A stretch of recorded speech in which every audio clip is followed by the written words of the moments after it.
Kimbalen ni Santa Rita, formal neng sinumpaking katungkulan bilang alkalde ni Mayor Renan Calo. Ay balita ng Patricia Mamang.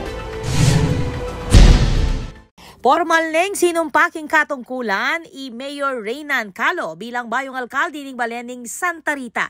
Bitbiting mensahe ning pamisan metong at pag-asa para karen kayang kabalen. King kayang inaugural speech, mikititulong mensahe ning pag-asa. Pepasyag ng Mayor Calo ing kayang personal na kwento ning pasibayong pamanalakad at nung makananong megsilbiyang gabing pag-asa bang pasibayang makapagserbisyo. Kaibat ni nga na mabulan ning pamanungkulan bilang konsihal, may desisyon niya iting kumandidato para alkalde bang mas isulong ing kapakanandareng taga Santa Rita. Keti dinikdik na yari na ing kampanya at panahon ning eleksyon at oras na bang misan metong. Kabilang kanu kareng prioridad ng Calo, king kayang administrasyon, ing aspeto ning edukasyon, ing kabulasan at reng senior citizens, ing kabilyan da reng ortilano, reng kayanakan, ing sports ampong youth activities at ing aspeto na ning turismo.